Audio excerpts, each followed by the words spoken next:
Les habla Pablo Jiménez, exhortándole a que prediquemos.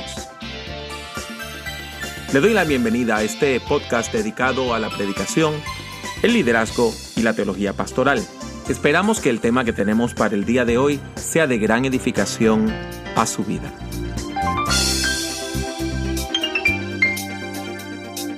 Les habla Pablo Jiménez y es mi placer darle la bienvenida a este episodio número 25 de Prediquemos, su podcast dedicado a la predicación, el liderazgo y la teología pastoral. El tema de hoy es la crisis en la educación teológica, y para celebrar este episodio número 25, tenemos un episodio en conjunto, donde Theobites, el podcast que dirige Jesús Rodríguez Cortés, y Prediquemos se han unido para tocar el tema de la crisis en la educación teológica. Van a escuchar tres voces. Una es la de Jesús Rodríguez Cortés, que sirvió como mantenedor del programa, la de José Rafael Morales, profesor de homilética en el Seminario Evangélico de Puerto Rico, y la de su servidor. Vamos a escuchar esta interesante conversación después de este mensaje. Atención Nueva Inglaterra. El Seminario Teológico Gordon Conwell se complace en invitar a toda la comunidad cristiana en Nueva Inglaterra a participar en el foro pastoral titulado Conoce tu Fe, con el Dr. Justo L. González. El Dr. González resumirá las ideas principales contenidas en su nuevo libro titulado Conoce tu Fe, Cristianismo para el siglo XXI, publicado por la Asociación para la Educación Teológica Hispana en unión a la Universidad Interamericana de Puerto Rico. También contaremos con la participación de otras personas relacionadas al programa de ministerios hispanos de nuestro seminario.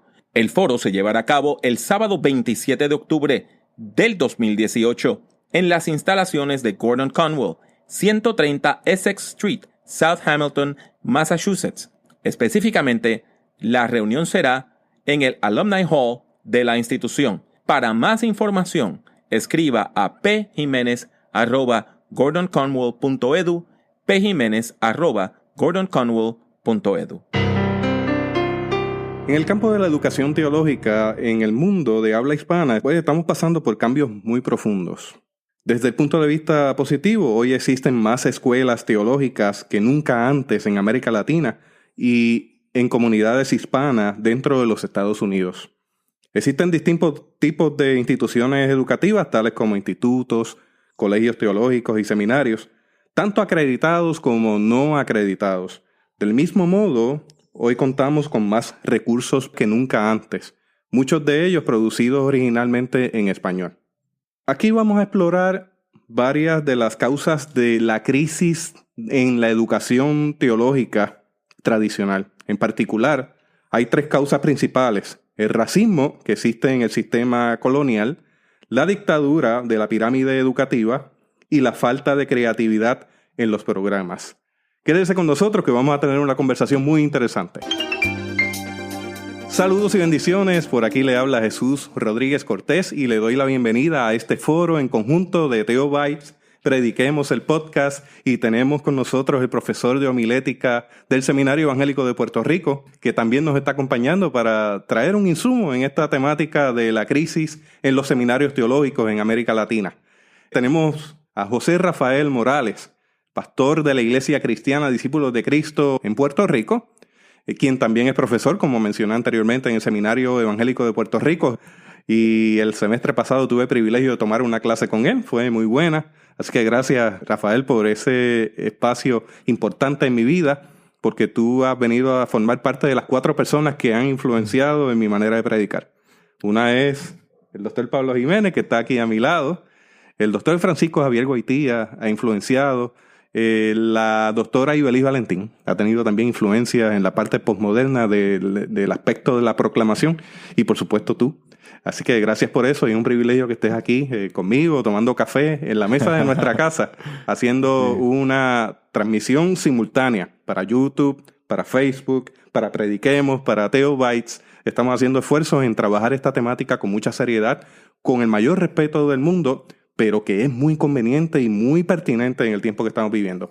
El doctor Pablo Jiménez no necesita presentación. Yo creo que él tiene el récord de más podcasts grabados. No solamente para Theo Bites, sino en términos generales. Su canal en YouTube tiene unos números impresionantes que inclusive cadenas oficiales no los tienen. Y él tiene unos números para la gloria del Señor dentro de su canal en YouTube. En su podcast que es Prediquemos, que se lo voy a recomendar que lo escuchen. También les recomiendo que escuche Theo Bites. Esto es parte de un esfuerzo de tratar temas diversos como parte de nuestra agenda. No tan calendarizado como acostumbramos, pero sí con una calidad y con una sustancia en los temas que queremos tratar. Sin más preámbulo, pues vamos al tema. Pablo, tú nos mencionas en este escrito sobre la crisis en la educación teológica. Cuéntanos un poco sobre eso y enviar un saludo, que hace tiempo que no te escuchamos.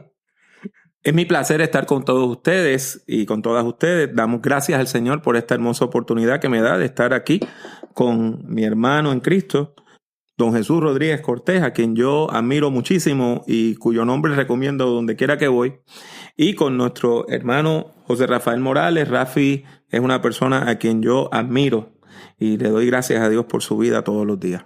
Pues miren bien, nosotros no podemos negar que a pesar de el auge que hay en la educación teológica, que hoy hay más escuelas y más libros que nunca antes en América Latina, los modelos tradicionales están en crisis. Hace 50, 60 años el modelo era que un chico se graduaba de escuela superior o de universidad e iba a un seminario en una gran capital. Ya fuera el Seminario Bíblico en San José, el Seminario Unido en México, o el Seminario Teológico Presbiteriano en México, ICEDET, el Instituto Superior Evangélico de Educación Teológica en Buenos Aires, el Seminario Evangélico de Puerto Rico, y la persona recién graduada accedía, tomaba un grado avanzado y después de eso dedicaba más de 30 años al ministerio. Hoy, ese modelo está en crisis al punto que ICEDET cerró. O sea, estamos hablando de el seminario de más producción teológica en el Cono Sur, un seminario que produjo grandes doctores en teología, doctoras en teología, y ese seminario cerró. Ese seminario se estableció a la par del seminario evangélico, porque ambos fueron creados en respuesta a la reunión misionera del 1914 en Panamá, al Concilio de Panamá. Por lo tanto, el Seminario Evangélico también se está acercando a los 100 años, pero el Seminario Evangélico de Puerto Rico también está enfrentando tiempos difíciles. Hoy, la mayor parte de los estudiantes, cuando uno los recluta para un programa, la primera pregunta que le hacen es que si me tengo que mudar allá, si es presencial o si es virtual, o si lo puedo tomar a distancia. Por lo tanto, el modelo tradicional está en crisis. Al mismo tiempo, los programas no acreditados de diplomado, institutos, muchos de iglesias independientes o iglesias pentecostales, tienen centenares o miles de estudiantes. Entonces, la gran pregunta es, ¿por qué nosotros vemos que las grandes instituciones están en crisis mientras todas estas otras instituciones emergentes están surgiendo? Entonces, reflexionando sobre estos asuntos, me atreví a empezar a escribir algunas notitas y quiero sugerir 3 causas. Una, el racismo institucional que está inherente a nuestro sistema. Y si quieres puedo elaborar eso un poquito. Me gustaría que lo elaboraras porque de primera intención suena fuerte. Sí. Pero eso está amarrado de alguna forma al Estado colonial. Claro. Que conlleva ese diálogo. Entonces, debemos hablar de las otras 2 razones que son la pirámide educativa y el problema de la creatividad. Pero vamos a comenzar con que es como se dice en francés, la pièce de résistance, ¿verdad? Es el gran problema del racismo institucional. Nosotros en América Latina nacimos cuando hay un acto de violencia. Vienen grupos europeos y conquistan violentamente América Latina. Y del mismo modo el Caribe, América del Norte. Los primeros religiosos que llegan, todos estudiaron en Europa. Aquí no habían seminarios. Tanto católicos como protestantes llegan habiendo estudiado teología y habiendo sido ordenados en Europa. Y ese es el caso por las primeras décadas, los primeros 100 años de los programas educativos de teología en América Latina. En el campo protestante, en Sudamérica, se da un fenómeno bien interesante que ha sido muy bien estudiado en Europa, en Argentina. Y se llaman las iglesias del trasplante. Las iglesias del trasplante fueron iglesias trasplantadas porque, por ejemplo, venía un grupo de 3 o 4 mil alemanes que eran luteranos.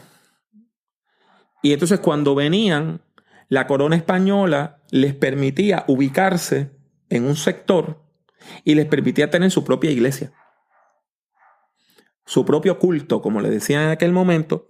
Y entonces nada más podían ir a esa iglesia gente que fueran de esa etnia, de ese grupo étnico, gente que se casaran, se añadieran a las familias por matrimonio, o personas que eran empleados de confianza. Por ejemplo, si alguien tenía una hacienda, pues el mayoral, el capataz, ¿verdad? Esto pues se dio en Argentina, en Chile, se dio aún en Venezuela, donde hay lugares donde usted va y de momento te parece que está en Europa. En ese sentido, esos pastores eran todos varones, ¿verdad? Venían de Europa. Y si el pastor que estaba acá volvía al país de origen o moría, se mandaba a buscar otro de Europa. Entonces no había educación teológica. En el campo católico se empiezan a hacer seminarios en América Latina. Todavía habían sacerdotes que de América Latina iban a estudiar a España o a Roma. Pero los seminarios que surgen católicos en América Latina reciben su acreditación de Roma. Y eso explica por qué en un país como Puerto Rico todavía el Consejo de Educación Superior no acredita grados de educación ministerial. Tú puedes estudiar una maestría en artes en religión, pero si es una maestría en divinidad o un grado que te prepara para pastorear, ese no se puede acreditar. En México es lo mismo. De hecho, en México las leyes son todavía más draconianas. Por lo tanto, tenemos este problema de que por los primeros siglos en América Latina, la educación teológica depende completamente de Europa. ¿Qué pasa? Un poquito más allá, tenemos los grandes concilios ecuménicos, por ejemplo, como Edimburgo y otros, donde se empieza a hablar de la evangelización del mundo. Y cuando esos concilios empiezan a hablar y dicen América Latina, dicen no, América Latina no, porque América Latina es un continente cristiano, porque fue evangelizado por los católicos. Así que el foco de ellos está en África, Asia y Oceanía. Por lo tanto, las grandes agencias misioneras, las denominaciones tradicionales, no mandan misioneros a América Latina. ¿Quiénes mandan misioneros a América Latina? Grupos conservadores, laicos, que levantaban dinero de manera privada, que la historia los conoce esos movimientos como las misiones de fe. Por ejemplo, como la misión latinoamericana. La misión latinoamericana eran prácticamente presbiterianos todos, pero como la iglesia presbiteriana se niega a enviar misioneros, pues los envía esta organización laica. ¿Cómo se llaman las iglesias que establecen? No se llaman iglesias presbiterianas de Costa Rica, se llaman iglesias bíblicas. Y hacen las iglesias bíblicas, el seminario bíblico, la clínica bíblica que todavía existe, y ahora el seminario bíblico se convirtió en la universidad bíblica. Todo eso como un movimiento a la par de las estructuras denominacionales. ¿Qué pasa? Esos ministros que vienen, esos misioneros que vienen, son ultraconservadores. Son de los que creen que el catolicismo no es cristiano. En los cursos de América Latina, en los seminarios, en el currículo habían cursos de romanismo, donde te enseñaban los errores doctrinales de la Iglesia Católica, cómo refutarlos. Aquí en Puerto Rico experimentamos que muchos de esos misioneros, que eran gente muy buena y muy paternalistas, eran muy racistas. Esa es la palabra, paternalista. Entonces, hay un artículo que escribió Carlos F. Cardoso Orlandi que se llama Nos llamaron mulatos fiesteros pero redimibles, que él explora comentarios que él encontró de misioneros hablando en contra de los puertorriqueños, diciendo, por más que traten, no pueden librarse de los problemas que trae el tener herencia africana. Y precisamente ahí yo veo una de las dificultades en este proceso de evangelizar, porque era una batalla contra la cultura. Era anticultura. Uh-huh. O sea, ahí era imponer otra forma de vida sin tener un diálogo de fe con esa cultura. Eso trae dificultades que hoy mismo estamos teniendo en nuestras iglesias. Cuando hay una diferencia en argumentos, yo tengo que conquistarte a ti. Uh-huh. Y me voy a las armas. No literalmente, pero sí, la gente tiende a tomar esta actitud de yo voy a imponer el punto de una forma colonial. O sea, que lo tenemos inherente al ADN de la iglesia. Claro. Entonces, para terminar este punto del racismo y que puedan comentar un poquito mejor, yo tengo 57 años. Yo entré al seminario evangélico en 1981, que cuando uno lo mira no es hace tanto tiempo, ¿verdad? En aquel momento el seminario tenía 6 profesores de planta. 2 eran misioneros estadounidenses que hablaban español. O sea, la tercera parte de la facultad eran estadounidenses. La mayor parte de los libros en muchas disciplinas eran en inglés porque no existían traducciones. Y te estoy hablando de 40 años atrás. Cuando vamos a América Latina, en América Latina todavía existen programas donde van personas a hablar en inglés, enseñando por medio de traductores. Todavía. Aún tenemos programas donde personas anglo que hablan un poquito de español hablan con mucha dificultad el idioma, grabando videos educativos y dando conferencias, porque la idea es que todavía no tenemos en América Latina personas que puedan dar esos cursos. Y aún con el auge de los libros que tenemos, hay mucha gente que todavía están dependiendo de materiales traducidos. A esto me refiero. Nosotros seguimos con problemas. En muchos países todavía se depende en gran medida de instituciones benéficas europeas y británicas, estadounidenses, que den el dinero suficiente para que las instituciones de educación teológica mantengan sus puertas abiertas. O sea que el sistema mismo, en términos generales, tiene un racismo inherente. O sea, está dentro del mismo sistema este racismo. Y nosotros necesitamos liberarnos de eso. Nosotros necesitamos entender que en América Latina necesitamos levantar personas latinoamericanas, hispanoamericanas, hombres y mujeres que puedan dar clases de manera contextual, que puedan escribir materiales educativos de manera contextual.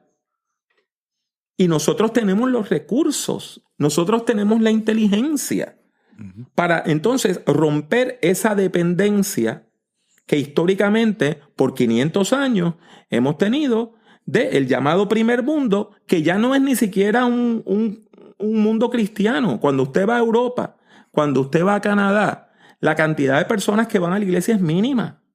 Aún en los Estados Unidos, el auge de la iglesia en Estados Unidos es básicamente de los grupos étnicos raciales. En América Latina hay una efervescencia evangélica que Europa no está teniendo en este momento. Pues eso nos debe llevar a una efervescencia en la educación teológica también. Rafi, yo sé que estás deseoso de reaccionar. Adelante. Seguro. Pablo, cuando te escucho, inevitablemente me lleva a una obra que escribiste con Justo González, Manual de Homilética Hispana. Uh-huh. Y ahí hay un capítulo que, si no mal recuerdo, tú intentas hacer un esbozo histórico de la predicación en América Latina. Escucharte me lleva a esa lectura, porque ahí tú haces un intento de prácticamente plantear tres posibles etapas de la historia, ¿no? Y la primera de ellas, creo que la llamas enculturación, la segunda transculturación y contextualización. Uh-huh. Y escucharte me lleva una vez más a esa lectura donde quizás haces un señalamiento paralelo a lo que estás mencionando ahora mismo, ¿no? Sobre cómo esa primera etapa de la historia de la predicación y de la homilética era precisamente trasladar, ¿verdad? Toda esa visión de mundo, todo ese conocimiento anglo-europeo al contexto entonces hispano, latino o caribeño, ¿no? Así que me lleva un poco, ¿no? a esa lectura. Lo que me llama la atención es cómo aún hoy, en el siglo XXI, entonces vuelves a levantar, como decimos coloquialmente, vuelves a levantar la bandera, donde la expectativa es que tengamos ya una educación que sea contextual, una educación que muy bien se puede hacer con los recursos, con los dones, los talentos, la dignidad de los latinoamericanos y los caribeños y los hispanos para con los hispanos. Es interesante cómo tantos años después, entonces todavía seguimos teniendo un reto y un desafío en ese sentido, cómo todavía estamos trabajando, por así llamarlo, con lo enlatado, con lo que viene de otros contextos que quizás no responden en primera instancia a la realidad, a la cosmovisión, a la visión de mundo, ¿verdad? De los pueblos. Así que me llama la atención cómo tantos años después todavía seguimos teniendo este desafío, y me hace entonces sentido cómo quizás veamos un estancamiento, y es que no hemos necesariamente, no se ha respondido, ¿no? a ese desafío. Bueno, ha habido una respuesta muy bonita de parte de instituciones como la Asociación para la Educación Teológica Hispana. Cuando la asociación comenzó hace cerca de 27 años, uno de los sueños que teníamos era la publicación de libros. Hoy hay más de 80 libros que se han publicado. Hoy nosotros podemos tener un currículo mucho más completo. En español, por ejemplo, tómate el tema de la ética cristiana. Cuando yo estudio ética cristiana, yo estudio con el libro de Gustafson, que era el gran erudito luterano, eticista, que era, ¿verdad?, como la norma.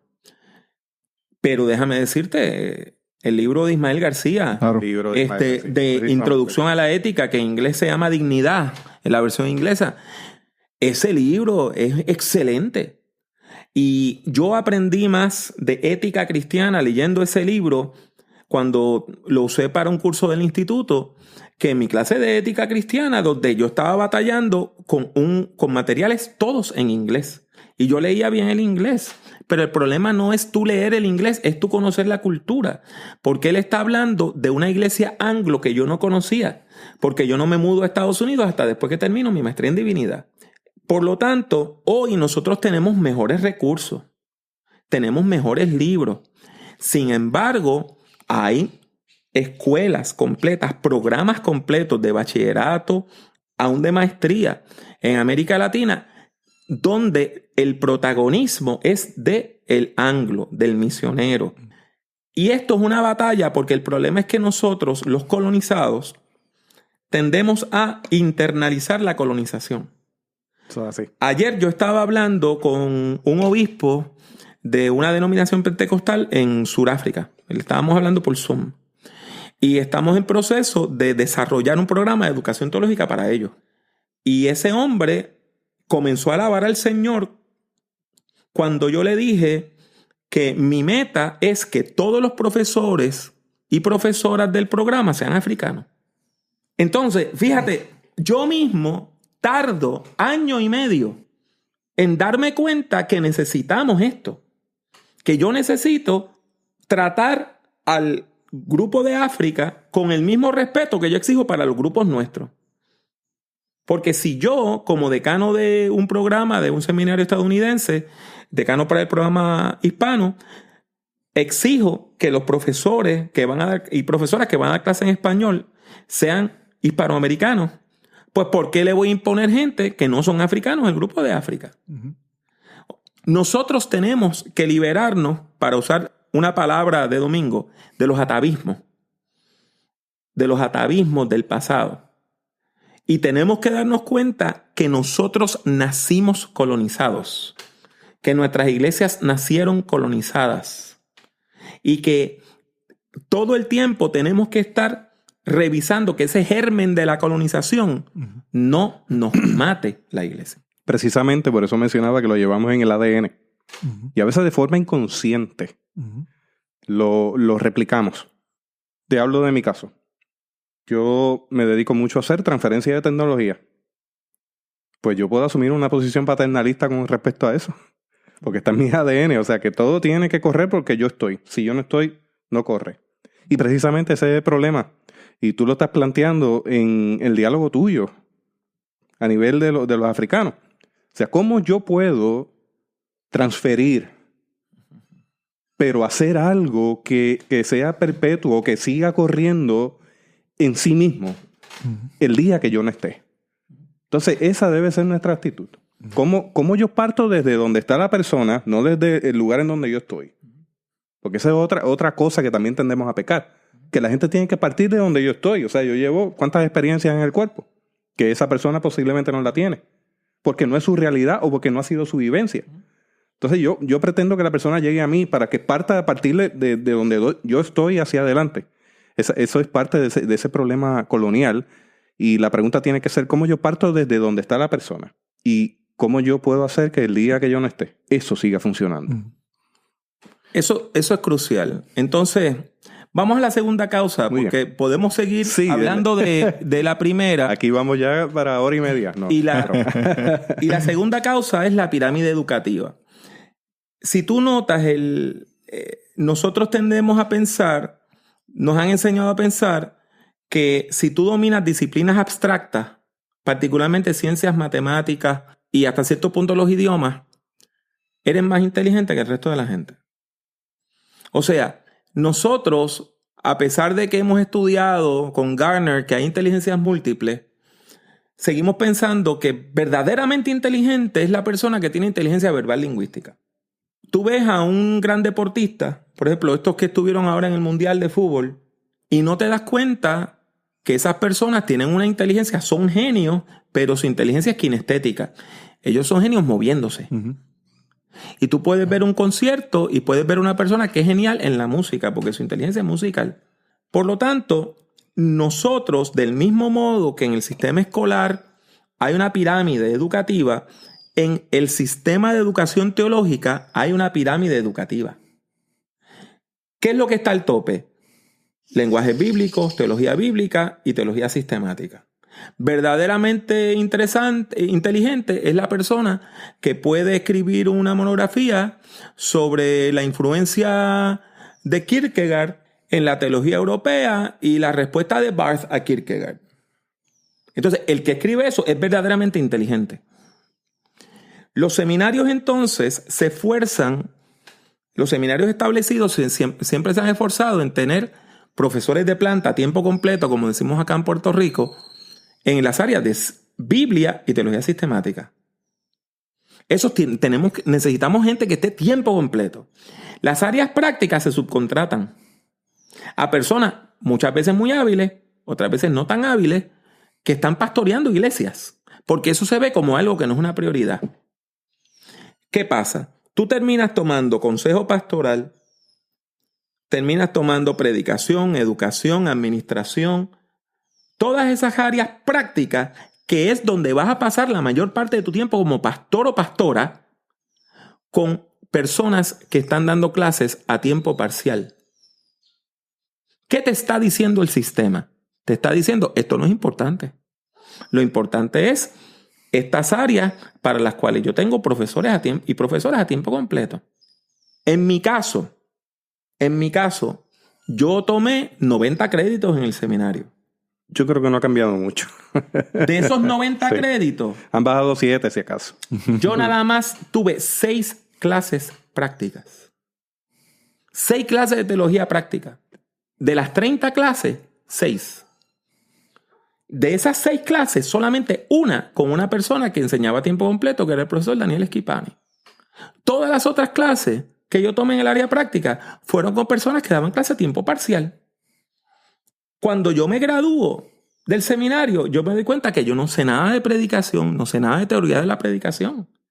Ahí es que yo me enamoro de la predicación, porque de la vergüenza que yo tenía, literalmente yo recuerdo haber visto que llegó la carta con mis notas del semestre. Yo tenía una A en homilética y yo me dije, ¿a ti no te da vergüenza que tú no sabes nada de teoría homilética y tienes una A en el curso?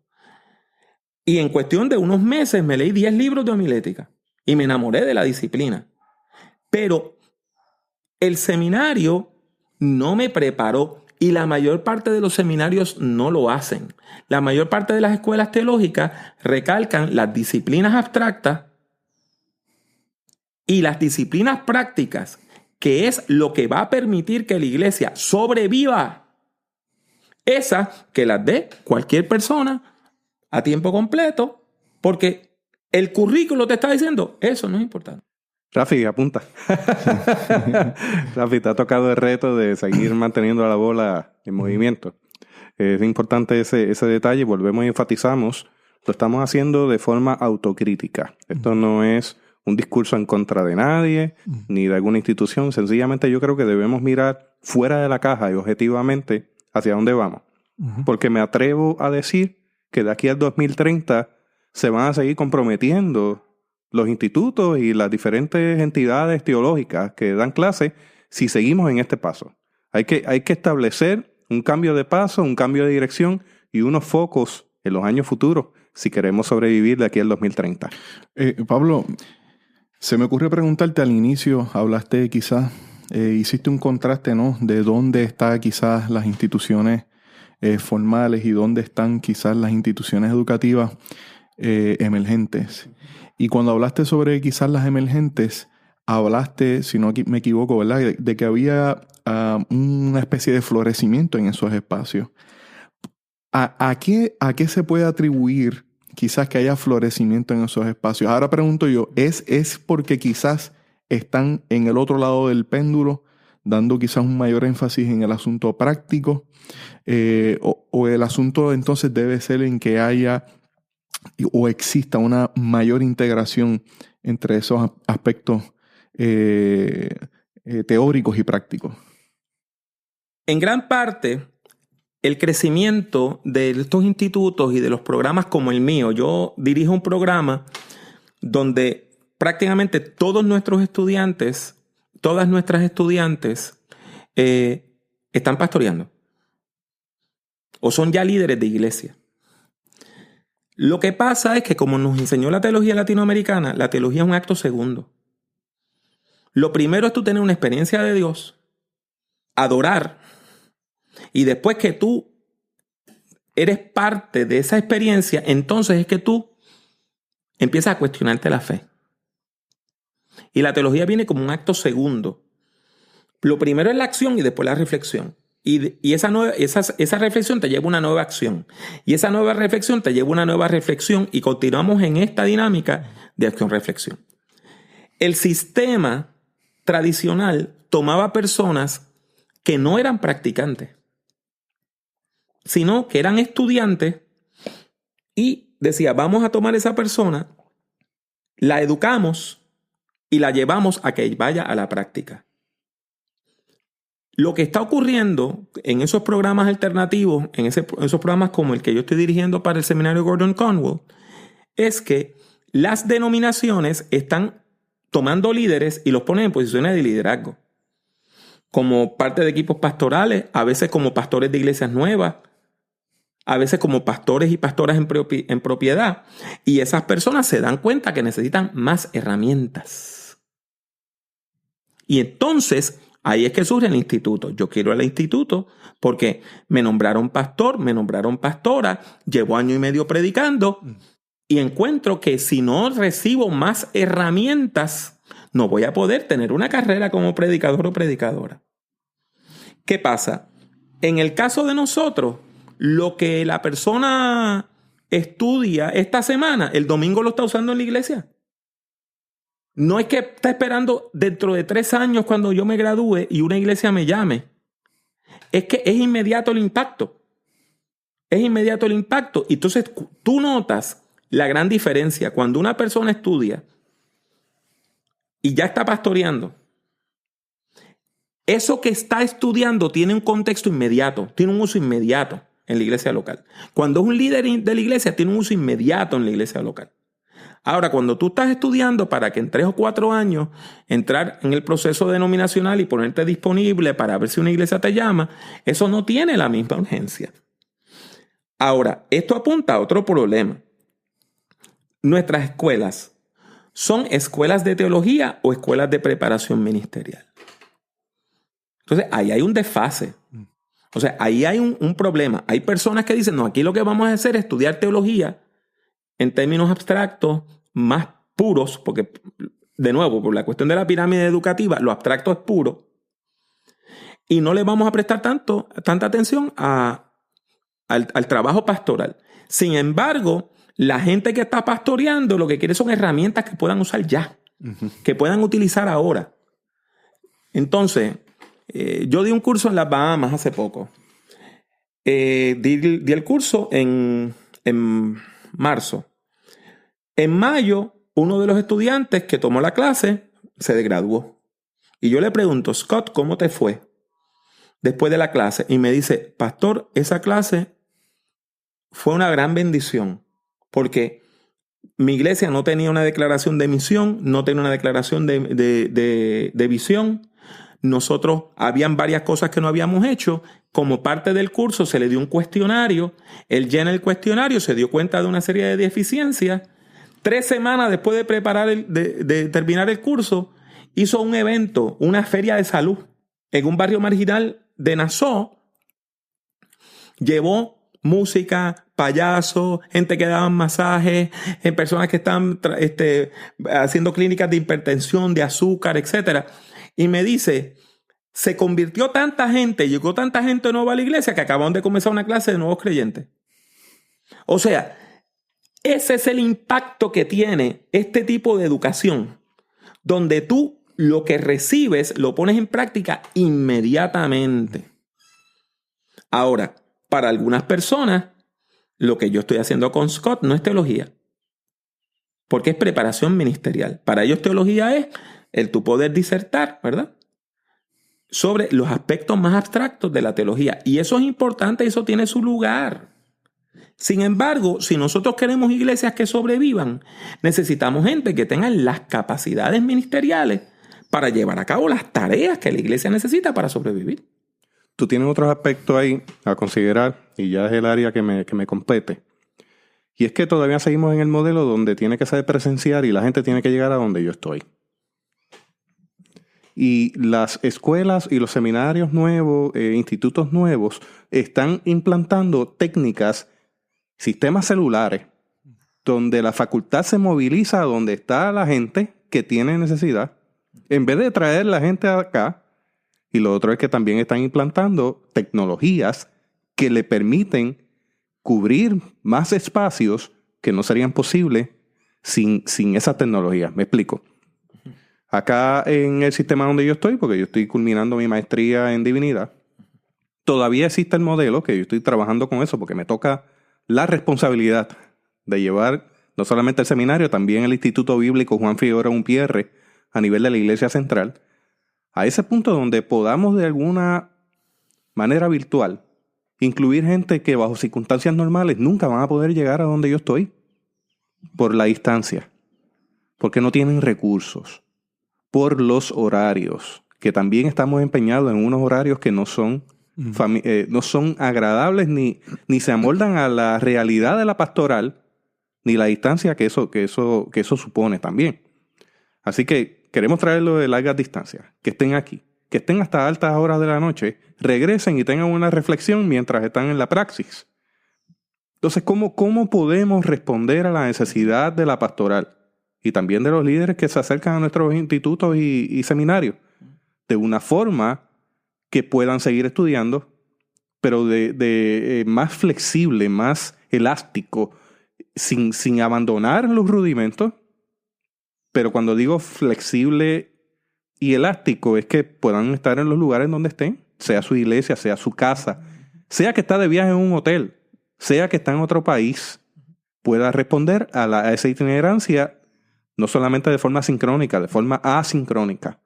Y que eso supone también un reto a las instituciones ya de centenarias. ¿Por qué? no se visualiza. Y si se visualiza, el movimiento es lento. Las instituciones noveles inmediatamente brincan en eso porque están comenzando de cero. En una institución centenaria es bien difícil moverlo. Y se lo digo yo por experiencia propia. Pero vamos para allá. Porque, vuelvo, insisto, si no tenemos esa visión ya de camino al 2030, estoy hablando de que lo que vayamos a hacer, tenemos que mirar allá.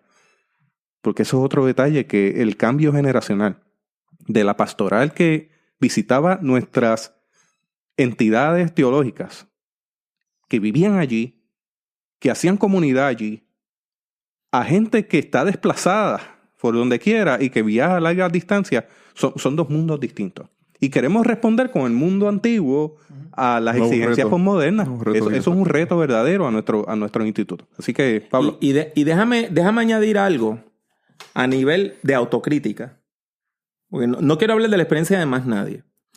Las dos cosas más importantes que yo he hecho en mi vida, de mayor impacto en mi vida ministerial, yo no las aprendí en el seminario.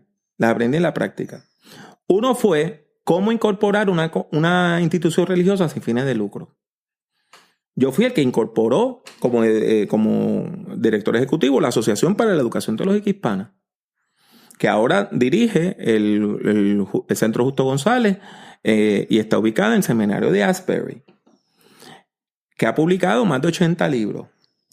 A mí nunca me hablaron en mi clase de administración eclesiástica de instituciones sin fines de lucro, ni de incorporación, ni de instituciones para eclesiásticas, nada.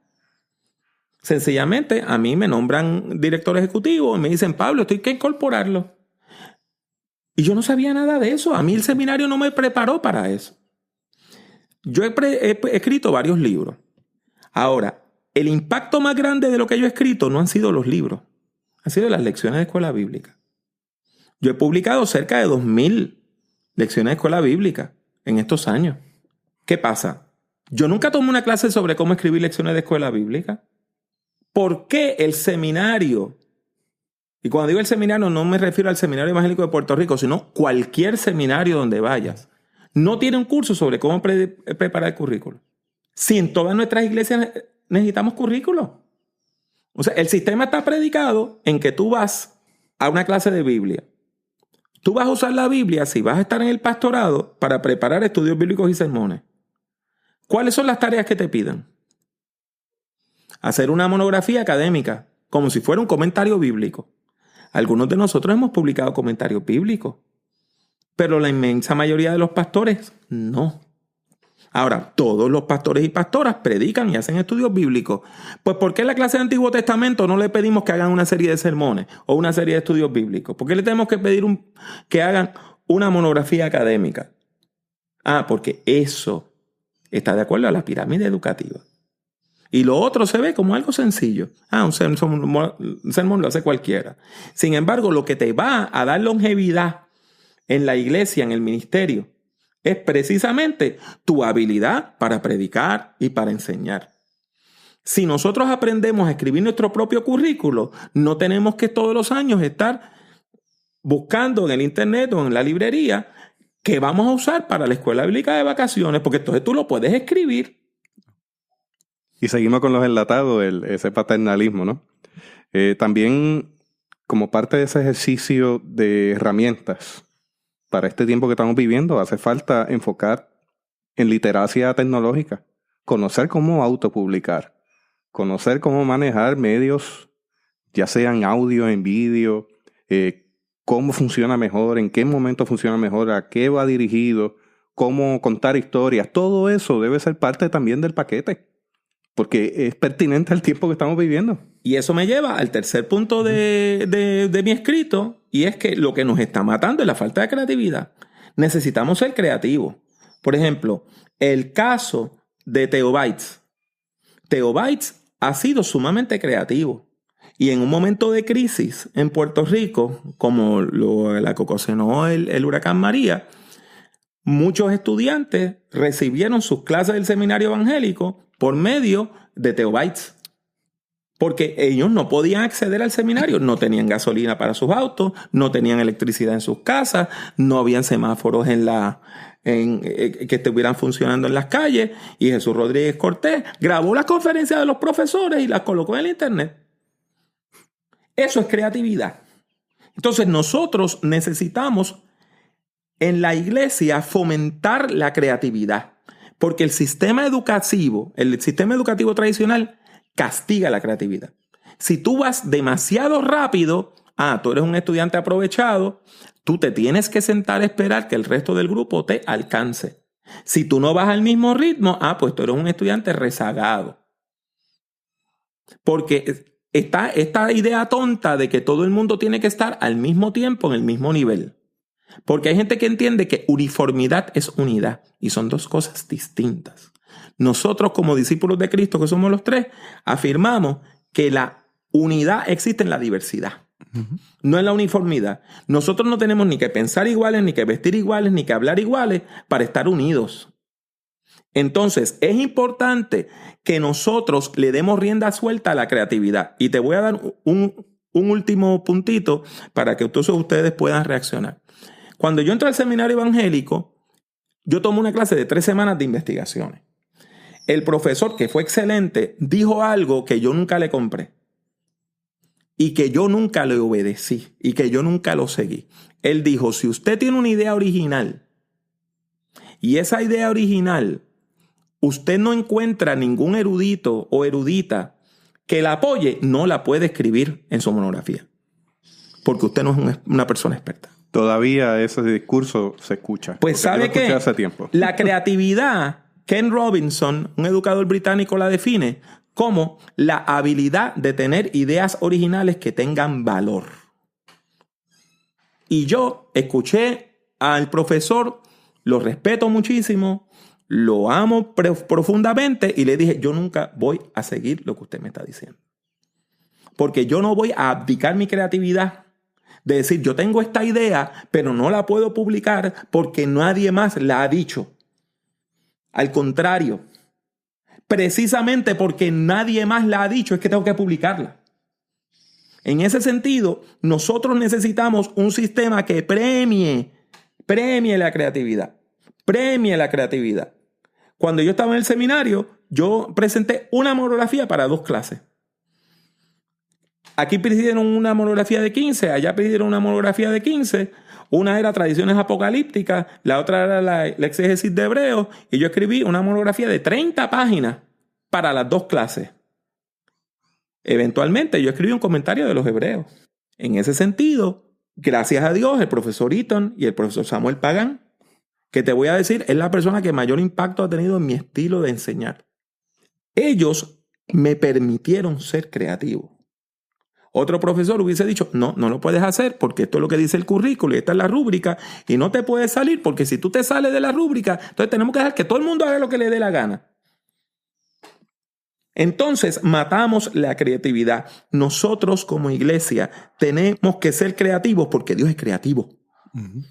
Si creemos en el Dios creador que nos ha creado a su imagen y semejanza, Dios nos ha dado la capacidad de ser creativos. Pues vamos a usar toda esa creatividad en la educación teológica en el nombre del Señor. Desde el punto de vista teológico, somos entes co-creadores. Junto con esa creación de Dios. Podemos seguir creando. Usted quizás se sienta abrumado. Porque dice, ¿por dónde empiezo? Pues sencillamente desde el punto de vista ya más gerencial. 1, no puede agarrar todas las cosas que quiere hacer a la vez. Identifique un proyecto. 1 de cosas que cambiaría. Mira, a veces uno piensa, esta regla yo la eliminaría porque esto nos está impidiendo crecer. Y hay reglas que están ahí porque son morales, son éticas, pero hay reglas que están ahí porque han venido como parte de ese proceso colonial. ¿Y cómo nos deshacemos de las reglas tontas que no nos permiten avanzar? 1, usted identifique, póngale nombre. 2, ¿cómo yo parto desde donde está la gente? Porque uno de los errores que cometemos continuamente es que nos quedamos en modelos antiguos y queremos que la gente parta de ese modelo o que parta de lo que yo sé, de lo que yo conozco. Y quizás el acercamiento puede ser cómo yo me acerco a la persona, partiendo desde donde está la gente. En este tiempo posmoderno hemos hecho ese ejercicio de ver en las generaciones emergentes, en ver en la necesidad de la pastoral, en ver en la necesidad de la iglesia, ¿dónde están? Para partir de ahí y decir, a partir de aquí podemos desarrollar esto con creatividad. Y lo tercero, ¿cómo lo hacemos simple? No simplista. ¿Cómo lo hacemos simple? Porque nos complicamos la vida con tantas reglas, tanta estructura y tantas cosas. Y eso es lo que nos lleva en ventaja. En ocasiones gente que entró con una mente fresca, con un acercamiento fresco y que tienen unos éxitos. Que son efímeros, que son perpetuos, eso no lo sabemos ahora, pero ciertamente los acercamientos de algunas instituciones han rendido fruto. Yo creo que hay que mirarlo.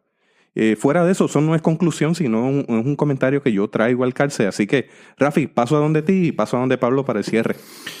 Yo siempre le doy la bienvenida a cualquier llamado a revisarnos, a mirarnos, a continuamente estar analizando, ¿verdad?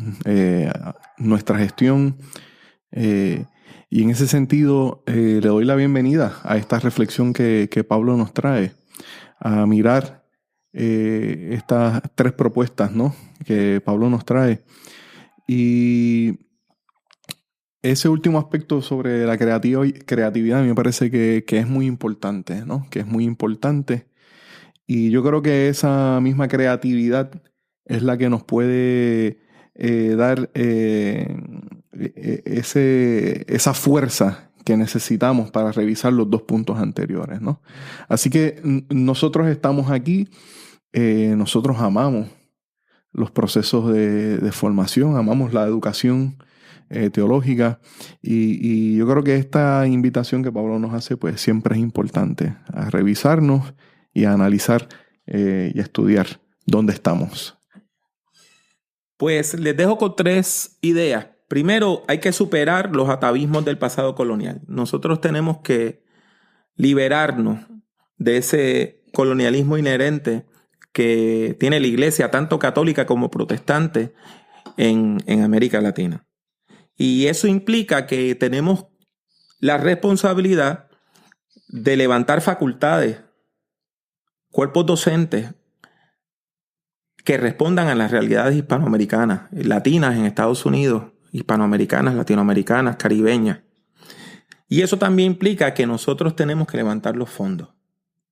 Cada vez que hablamos de nuestro programa, la primera pregunta es, ¿me tengo que mudar allá o lo puedo hacer a la distancia? Y la segunda pregunta es, ¿qué beca hay? Porque seguimos dependiendo, ¿verdad?, de esa mentalidad que nos enseñaron los paternalistas, que tú vas a estudiar porque yo te voy a dar una beca. Yo voy a estudiar, tú vas a estudiar porque yo te voy a dar los recursos. Pues nosotros tenemos que buscar nuestros propios recursos y levantar nuestros propios recursos en el nombre del Señor.